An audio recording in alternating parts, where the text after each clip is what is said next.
Thank you, Mr. Speaker. At this time, I yield 5 minutes to the gentlelady from Cape Girardeau, Missouri, Mrs. Emerson. Gentlelady is recognized for 5 minutes.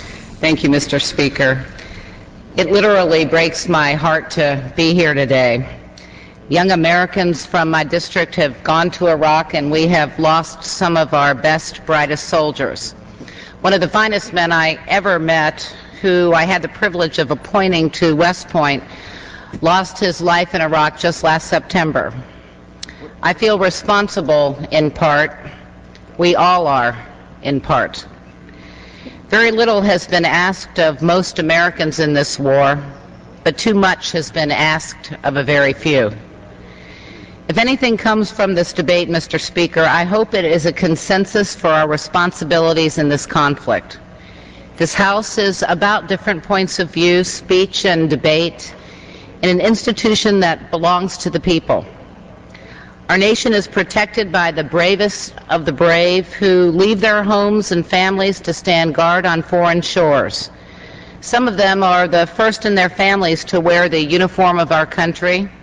Others have done so for generations. These young men and women hold dear connections to every town in America. We are wrapping the fallen in our flag. They deserved the best planning, the clearest execution, the utmost care in their deployments, and heroes' welcomes when they return. But it is not enough to give them parades. It is not enough to give amputees the best VA care, nor is it enough to bury them well. We cannot allow their service to be undermined. Congress and the administration have been locked in a struggle to show the proper support very nearly from the beginning of this war. Personnel armor, communications equipment, vehicle kits, the things these Americans need, not for comfort, but to preserve their lives amid grave danger, have in some cases been supplied by soldiers' families and others because the Department of Defense, which received $500 billion last year, has run out. Supply chain issues abound. Training has been incomplete or insufficient for the new demands on our troops. I still cannot discern a clear articulation of the mission of these men and women in the field.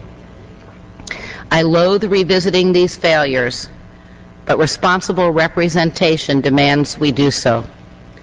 Every American knows that America cannot do the work of Iraq's natural allies.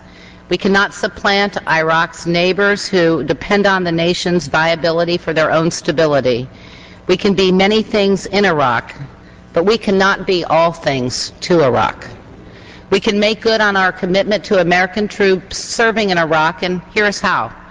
We can offer them the support of a robust American diplomatic corps to do jobs which our soldiers should not have to do, and to avoid conflicts and enemies they should not have to engage. We can secure funds for Iraq that guarantee our soldiers have the gear and training they need to stay safe, and that means more than writing the taxpayer's check. That means diligent scrutinizing oversight of how our money is spent. We can assure that the deployment of American troops is deliberate in every way. We can offset the engagement of American troops far from home with the engagement of Iraqi troops in their own cities and towns. We can speed this transition by immediately securing Iraq's borders, by providing aggressive training to Iraqi units, and by lending our expertise to building Iraqi institutions, in addition to building the Iraqi army. We can do these things, and we must. We can do much more than debate a non-binding resolution, one that allows politics to creep into the question of support for our troops at a time when our support must be complete and it must be unquestioned. The liberation of Iraq means more than words and more than weapons.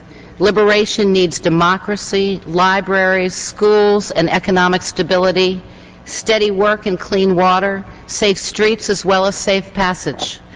The measures of this progress must be widely known, and the planners of this war must be completely accountable.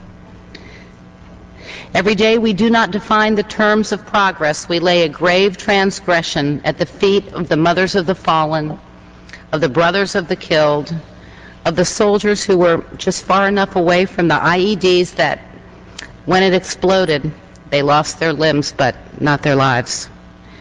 Mr. Speaker, I cannot lend my support to this resolution. It sets too poor a precedent in this Congress when our standards for action must be high. Words cannot replace deeds in support